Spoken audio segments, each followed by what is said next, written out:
Hi everybody. As you just heard, my name is Nick Savvides, and today I'm talking about why your organisation is already IoT'd. I don't know about, by the way, I warned them I pace a little bit, and the robo camera may not track me, and there's no lapel mic, but I think you should be able to hear me anyway up the back. Is that all right? Yeah, awesome.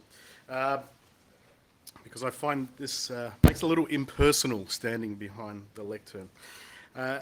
I don't know about you, but when people talk, well, have spoken about IoT security over the last couple of years, it's mostly been hype, right? And when you think about it, this has generally been my reaction when someone has wanted to corner me and talk about IoT security, right? Because it's something that we really haven't had to worry about. And the topics are so broad. I mean, you start off, if you look at any conference right now, you want to get a paper accepted at a conference, use the buzzwords, and IoT is one of those. It has been for the last 3 years, right? Maybe if you can combine IoT and blockchain and digital transformation, actually that's my fourth slide, I'm skipping ahead. Put them together, guaranteed you'll get a paper up, right? Because the topics are so broad. There's API security, authentication, device hardening, encryption, network segmentation, IoT PKI, IoT MSS, IoT anomaly detection, IoT visibility, IoT threat detection. Where do we start? And it's not something that it's been top of mind for most people for a while. I mean, we have real problems, other problems that we've struggled to fix. Right? I mean, most people are still struggling on how to patch their systems that run nice, rich operating systems with patch management tools. Right? And we still have problems. Unfortunately, what's happened now, we have to pay attention. We have to pay attention to IoT right now because if it hasn't happened in your organization, it will happen around you. And we've been here before, right? We've been here before.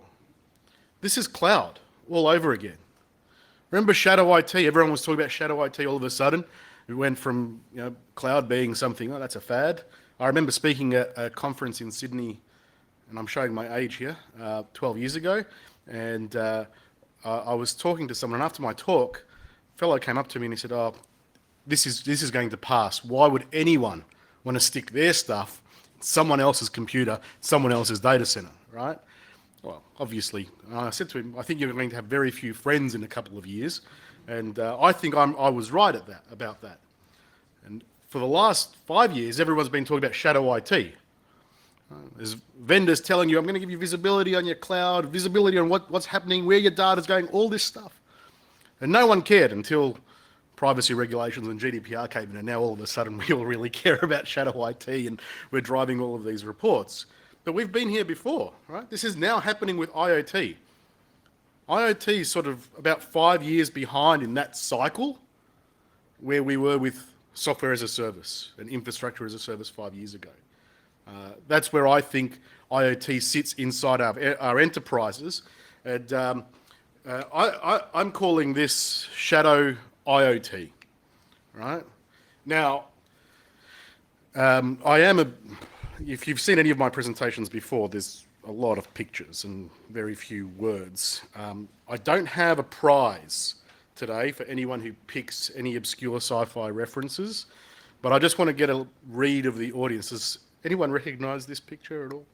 Or this character from any show? No? Okay. Even too obscure for this audience. That's the shadow from Lex. Oh, one. See, one. There was someone who knew, right? If you want to see some really weird sci-fi, Lex. We are in the era of shadow IoT, right? And it has all the same problems. It has all the same problems as shadow IT. We don't know what the business is doing. We don't know where our data is going. We don't have robust frameworks to manage it yet. And when you go and look for a framework, I don't know if you've ever typed into Google if you typed into IoT framework into Google, you will get back 1 million responses, because every single vendor who is making chips or a device or making a platform has published their own framework for IoT security. every single one. And then you have all the standards bodies, and what's the famous line about standards?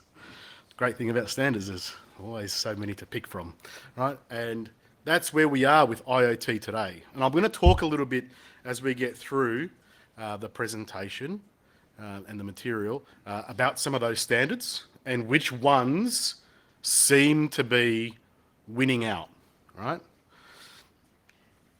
Well, I'm sure you're all familiar with OT. Who here has any... I know it's bad to always ask for a show of hands, but I'm going to do it anyway because it's Friday afternoon, it's just after lunch, so maybe get people moving. Who here has OT technologies in their operational technologies in their portfolio? Yeah, right. This is a part of a bigger trend of OT IT convergence, right? The OT people, remember 5 years ago when someone would come and talk to you, you'd go to talk to your OT environment. If you're in a manufacturing or utilities or something like that, you'd go and talk to someone in OT and go, hey, I'm looking at putting some sort of security controls in place. And they'd go, don't touch my stuff, right? Don't touch my stuff. We just paid $8 million to Siemens and Honeywell and whoever it was to build this. And if you patch this, it'll break and then it's your fault, right? Or if it stops working, the smelter stops working, and then it's $300 million to replace those crucibles because the aluminium has all solidified in there and you can't recover from that. That's changing. I meet with a lot of customers and a lot of people across the region, and the IT cybersecurity people are now being involved in OT technology discussions around securing them. And this is a trend. And if you are not familiar, I'll give you a tip for your personal development. If you are not familiar with the language and the architecture of SCADA and OT technologies, do a short course in it. Do some reading, or do what everyone else does. Go to YouTube and watch some really boring videos from some guys from Siemens or Honeywell or whoever it might be on OT. Because to gain credibility, if you are going to be responsible for those OT technologies from a cybersecurity perspective, you need to understand their language, their architectures, and the way they think about things. And it is different to the way we think about things in cyber. You think I can patch a box, I can reboot that box, I'll have a 5-minute outage. You can't do that in an OT environment. It's a completely different way of thinking. So I'm not focusing on OT today, that's a separate topic. They are very related though. So if you don't run an OT environment, you are going to be affected by this. The number one organization type, right, that is looking at IoT today, number one, and this is consistent if you look at any of the analyst firms or any of the academic research that has been done, the number one industry sector is financial services. Can you believe that? Financial services is spending more money on IoT than anybody else, followed by retail. Very down the bottom is utilities and energy, because they've spent all their money on OT, right? The IoT stuff is being spent in the financial sector. Insurance companies are looking at instrumenting their customers, their fleets. All of these things are coming to you if you're in these sectors, right? Health, government come in third and fourth generally. But that top 5 is financials, retail, health, government, they're the ones that today are spending actual money in their businesses. Now, I don't know how much you hear about the hype of IoT, but is it 10 billion devices by 2020 or 2018, 2019, and 50 zettabytes of data being generated and stored? Is it 50 billion? Is it 80 billion? These numbers continue to grow, right? And the reason for that is you literally cannot buy something now that isn't connected. And I'm going to talk a little bit about that somewhere down the line here. And a lot of people think to themselves, well, if I was a business unit leader in a bank or in retail or whatever it might be, this was the attitude 2 years ago. So what? IoT what? Who cares? Right? We're in the business of, digging holes or selling fast-moving consumer goods. What do I care about IoT, smart lights, or all this stuff? Well, in the last 2 years, it went from so what, to you better come in and build me something. I need to go and report to the board that we're doing something in IoT because they've believed the hype and we're at that part of the cycle now. There's a few big drivers, and this has happened just in the last 2 years. It went from so what to do something now. Right? And there's two paths to that. There's consuming IoT for internal use inside my organization, instrumenting and automating my processes, and consuming IoT for customer use or external use, so for my end customers. And they're different uses, different problems, similar but related problems, and we'll talk through them in a minute. And of course, if you work for a big company, I guarantee you have a digital transformation project. And if you don't, guess what? One's coming, right? Anyone being involved in a digital transformation project, or they're talking about, yeah, lots of hands going up, right? Everyone's talking about digital transformation. And, if you've got one of the big four consultancies or one of the mid-tier consultancies coming in charging megabucks, because they always seem to get more money out of the organisations than cybersecurity does, and they're coming in and they've got consultants talking to you about a digital transformation project. They are going to drive this. Your boards, right? Your governance boards, your company boards, they are all going to want returns on that digital transformation project. And it's a lot more than just taking offline process and putting it online. It's about literally transforming the way that you do business. So these things go very well together. So there is money being spent here, and these will become your problems. So let's have a look at the internal uses and what the big drivers are and what problems come out of those drivers, right? So in the short term, if this hasn't happened, it'll happen in the next 6 to 12 months inside most large enterprises. Lighting management. Wow, that's boring. I'm a cyber guy. Why the hell do I care about light bulbs? You know why you care about light bulbs? Because there's 70% savings to be had. Right? Every single building facilities person has a green efficiency target to meet, and there is someone selling them a smart lighting system. Right? And whether it is a smart bulb or a smart lighting controller that is instrumented, running some out-of-date version of Linux on a bastardized Raspberry Pi in a corner, driving that, it is now your problem because they're going to want to plug that into the IP network. And you have to how to handle that life cycle of that. And I tell you, these building management systems, they have the worst update cycles, right? The lights turn on. What do I need to do? They switch off. Who cares about anything else? They care about functionality. They don't care about security, right? And a lot of these lighting systems have been in the works. They're not new. They're 5 years old. And the stuff that's running them is still 5 years old, right? It's lagging the rest of the industry, right? It's like going and buying an Android phone that's running 2.2 on it. They're still out there, by the way. The other big driver, and this is something that they like to measure at the board level, is improved employee productivity and satisfaction. Right? They want to make sure that the lack of meeting rooms that you have in your building, you're happy about because you can walk up to the little screen and see that someone's booked it. And you don't have to yell across the room and go, has anyone booked this room? Because real estate's expensive, right? Again, these are business drivers that are putting IoT devices in your environment.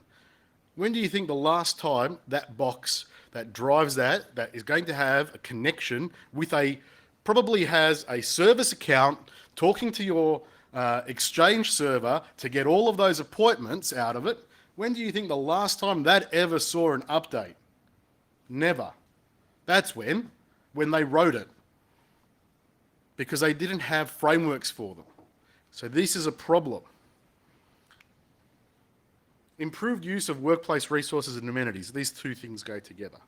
They split these out and they're measuring them for ROI. right? And the reason they're doing it is because it's easy to survey. It's easy to measure this. I ask my employees, fill out a form, do you feel better about what's happened? All right. In the midterm, business process improvement. I kid you not. Financial services, retail, are all looking to improve their business processes via IoT. Every single one of them. Go to any of the analyst firms, read any of their material, and this is what they're talking about. Every single survey comes back with business process improvement as number one. How can I improve the efficiency of my processes internally by using IoT devices? Can I improve my supply chain? Can I improve the visibility of where my goods are coming and going? So that takes me to the second one, supply chain visibility and automation. This is another one. This also introduces other problems because you're going to have IoT devices that aren't yours interacting with your systems from your upstream supply chain. Right? And the other big one is predictive maintenance. When do I have to do something? Tell me that something's going to break down. Because if I break down and I have an outage, it makes everybody sad. Right? But if I know I'm going to have a breakdown and I run analytics over the massive amounts of data, the other thing about IoT is it collects massive amounts of data. If you do this right, I can then do some prediction around things failing and get ahead of that failure. And this is something they've been doing in manufacturing and utilities for a long time. It's now coming to your office, to your production. Right? If I can instrument all the forklifts on my factory and I can tell that this one is running hotter than the rest of them and more likely is going to be off track and off for maintenance for 2 days while someone goes and fixes it, I can change my roster. I can change the way I use my labor force. This is why your business is looking to instrument these things. Customer facing, well, in the short term, improved customer satisfaction. I don't know why I put an and in there. I should have picked that up.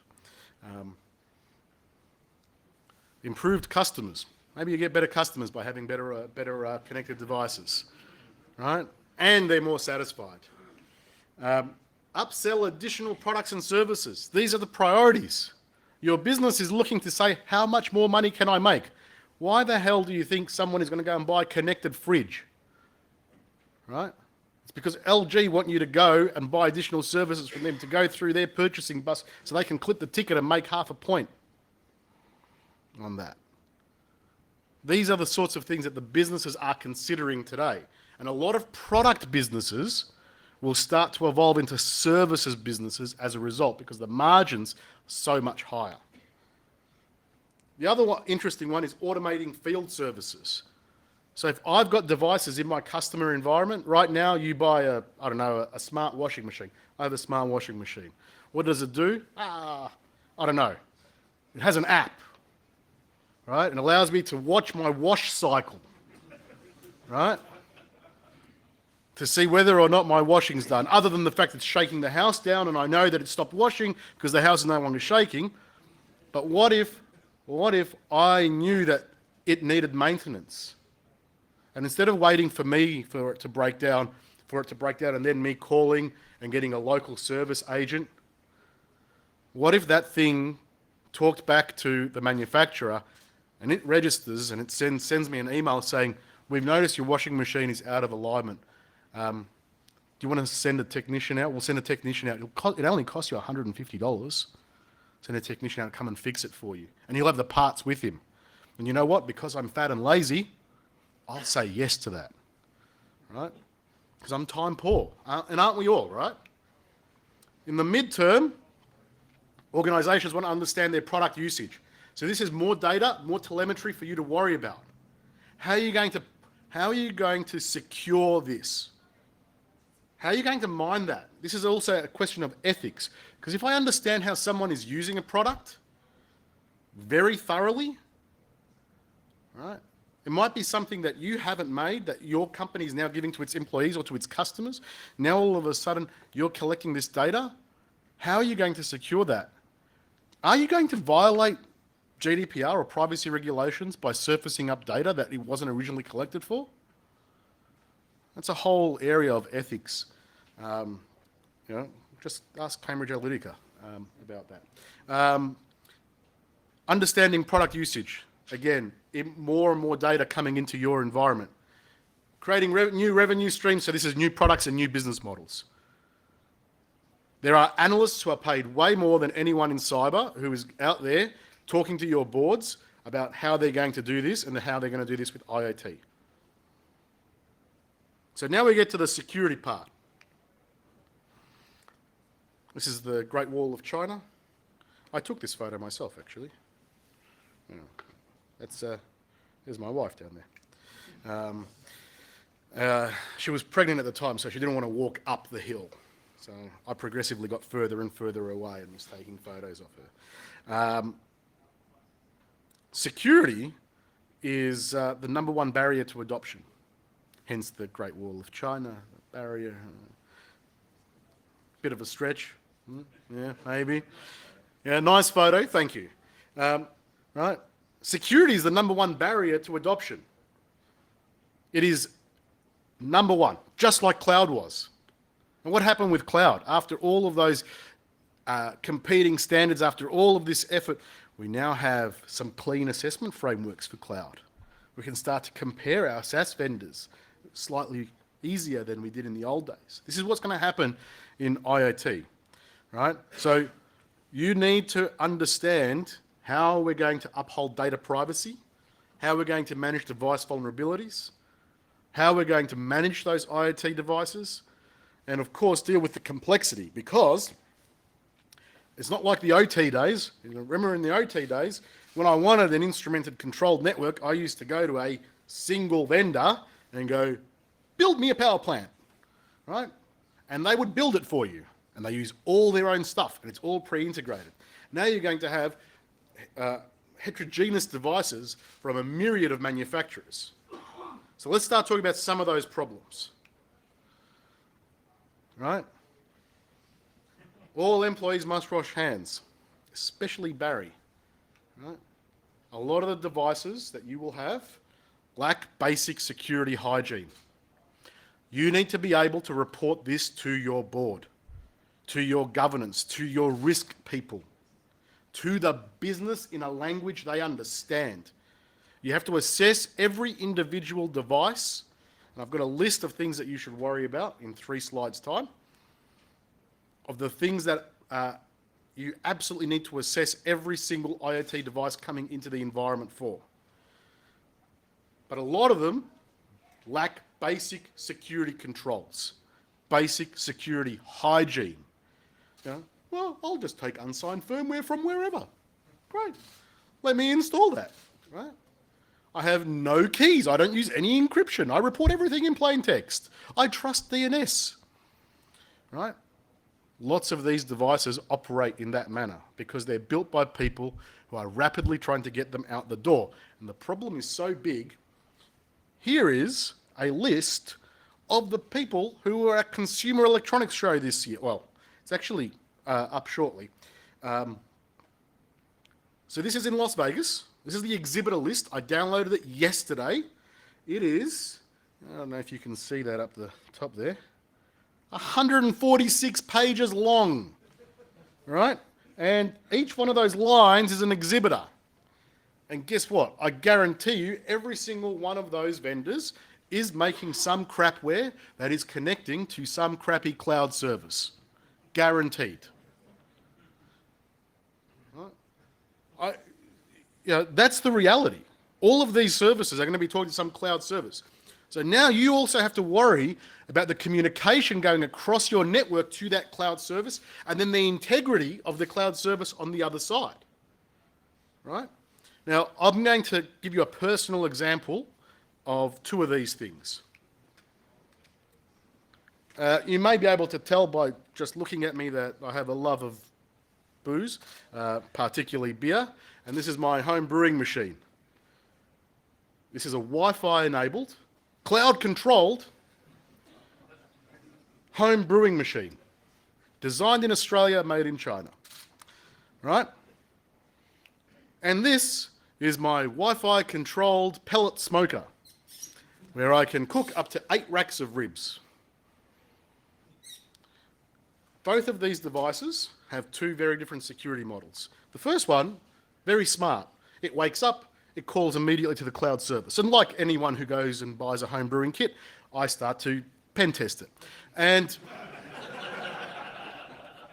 I rapidly discover there is an authentication bypass. So I write a nice little email explaining the vulnerability, send it to Coopers who actually make this. So kudos to Coopers, great guys. They get my email, acknowledge it immediately, go, yep, we fixed it. It'll be done in the next app release, right? And the device, then my app tells me there's an update waiting. And it handles it all itself. And it's signed, and the firmware's signed. Right? Nice. Beautiful. Beautiful. Right? And they sent me 2 what they call blueprints, so I could make another 60 litres of beer. So, awesome bug bounty.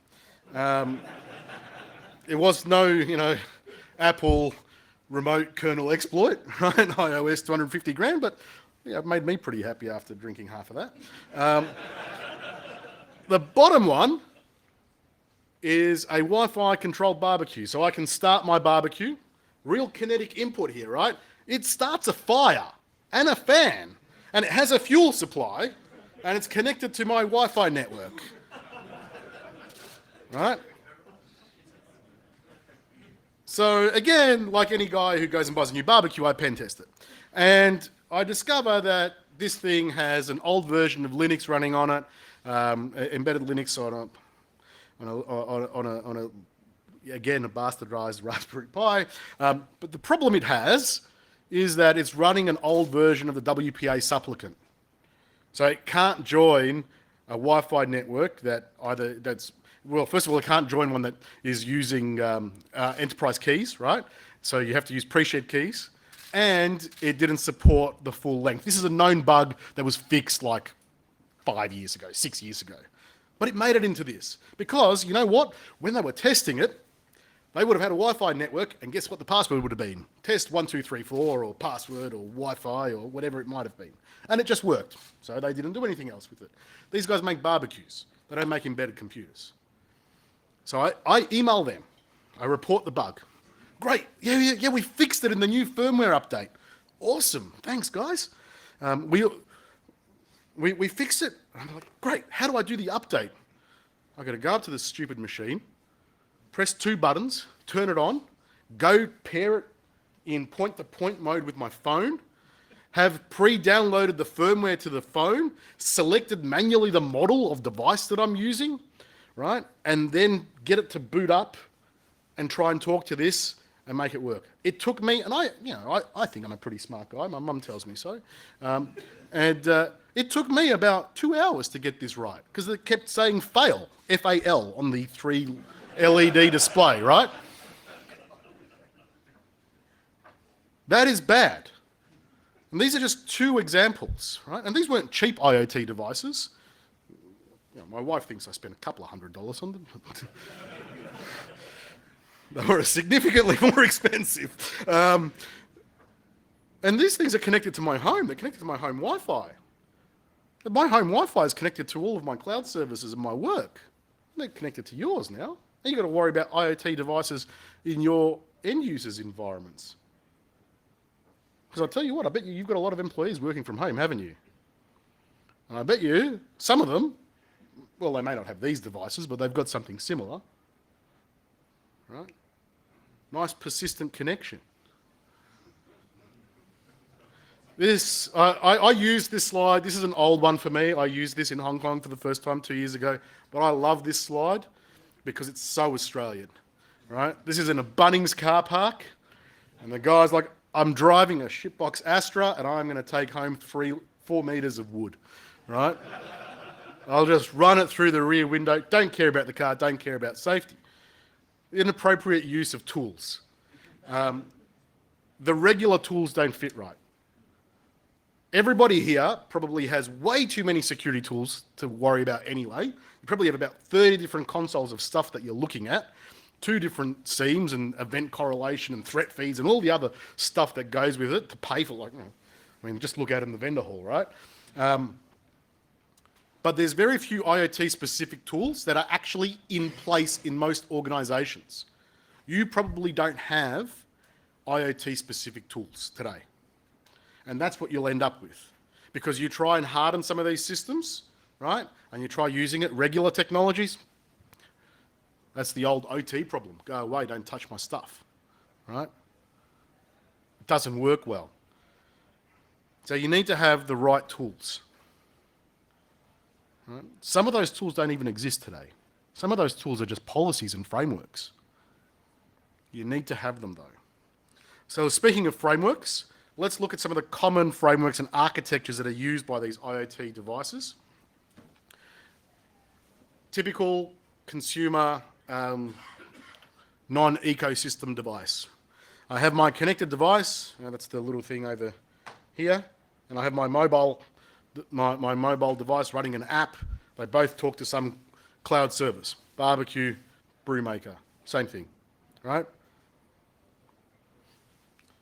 If I look at ecosystem devices, like I think those guys are giving out a Google Home out the front there, or an Amazon Alexa that'll just record your conversations and randomly email them to people that you don't know.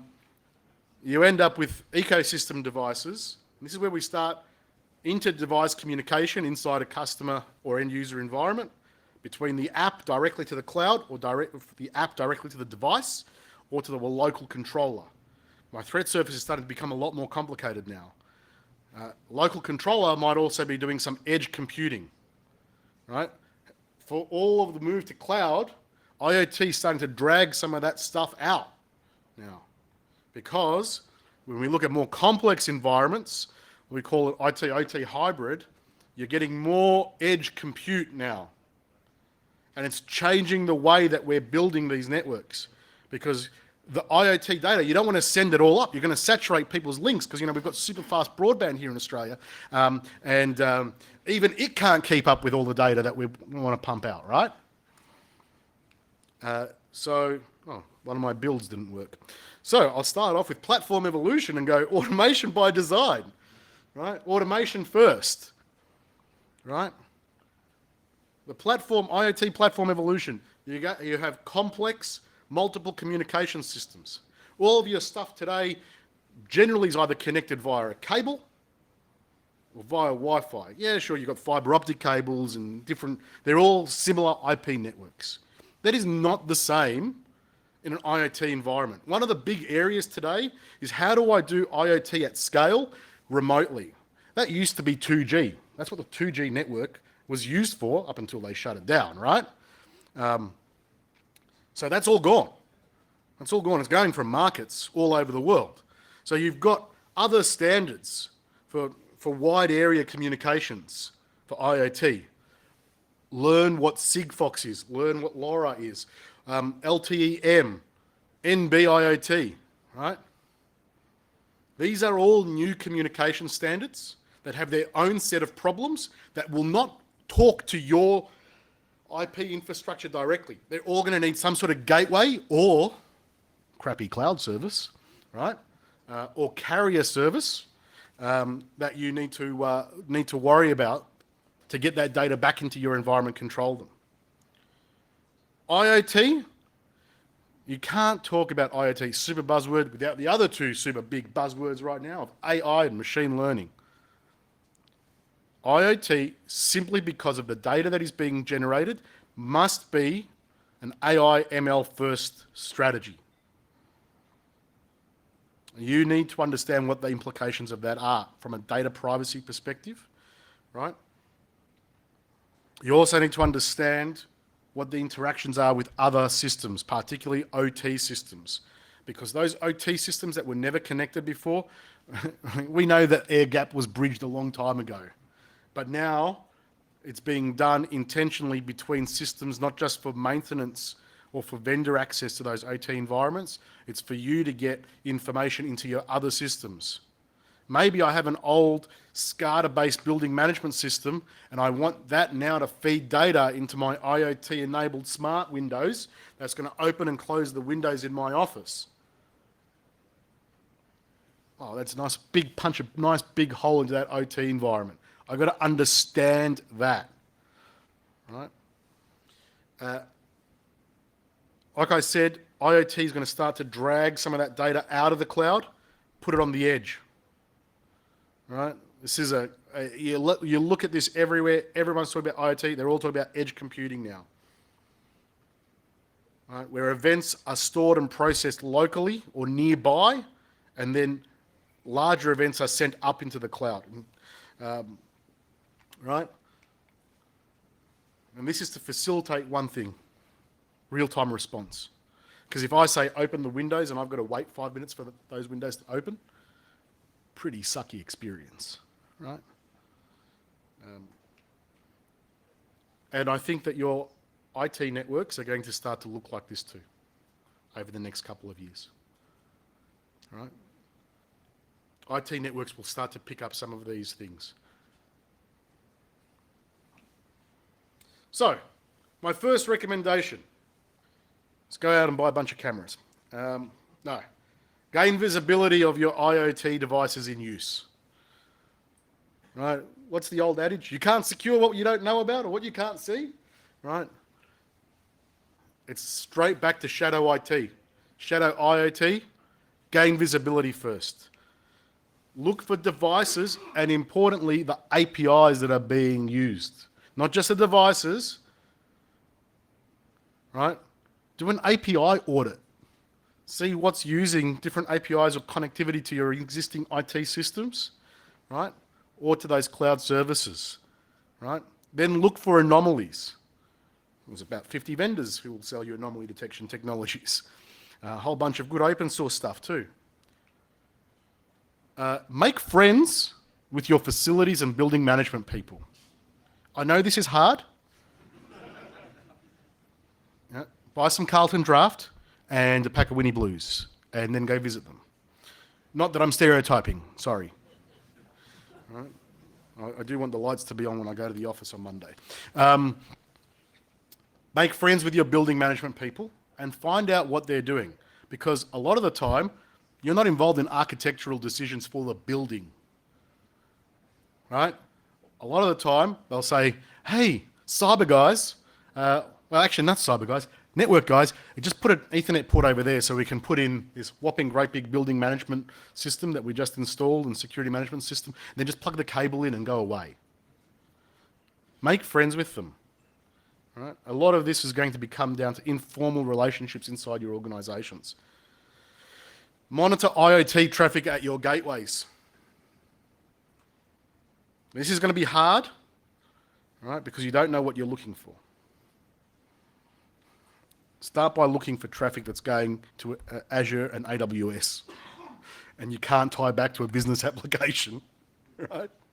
Do that, because I guarantee you all of this stuff is running there. And develop a business engagement model. You know how you normally have a rules of engagement for cyber for your IT projects? Do the same thing for IoT, right? I'm running so far on time, and I only have 23 more slides to go. Do it for your OT networks. You know, this is pandering to the audience. Here's the Story Bridge here in Brisbane. You know, the bad guys, legacy operating systems. Look at that. Bridging the air gap. Very lame.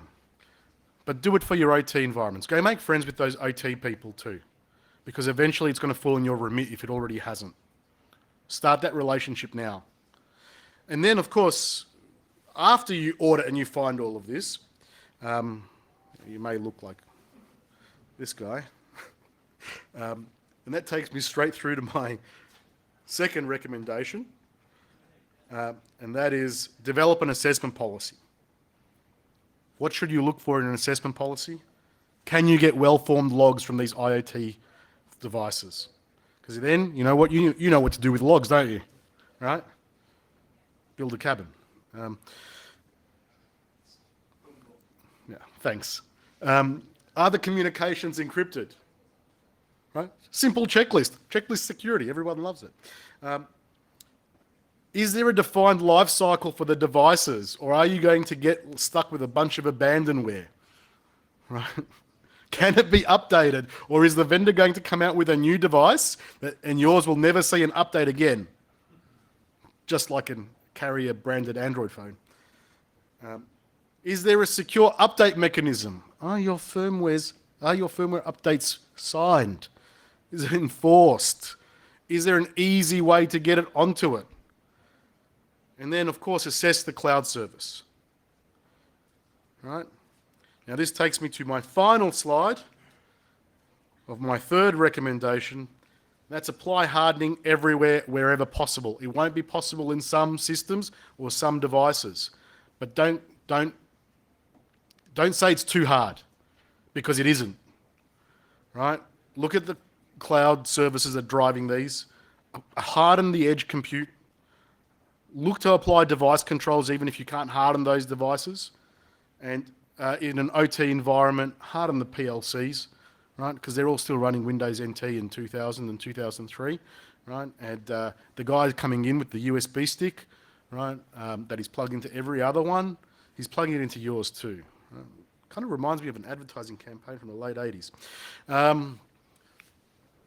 But that takes me to the very end of my talk, and apparently I have 2 minutes for questions, looking at the time. Anyone have any questions?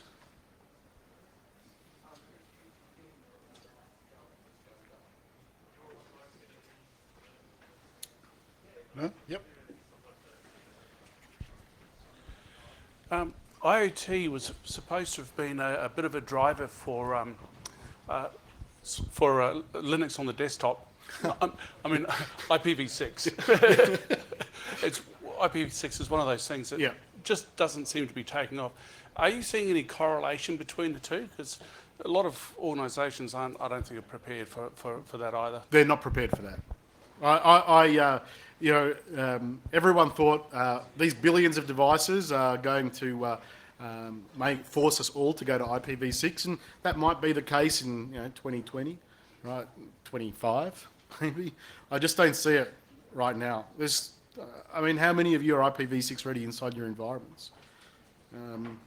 A couple, 25%, 30%. Most organisations, any large enterprise will be running some enterprise crapware that just won't work on an IPv6 network, right? So Nat is your friend, right? Nat and Nat again. Nat and Nat again. Anyone else? Well, guys, if you can give Nick a big round of applause. Thank you.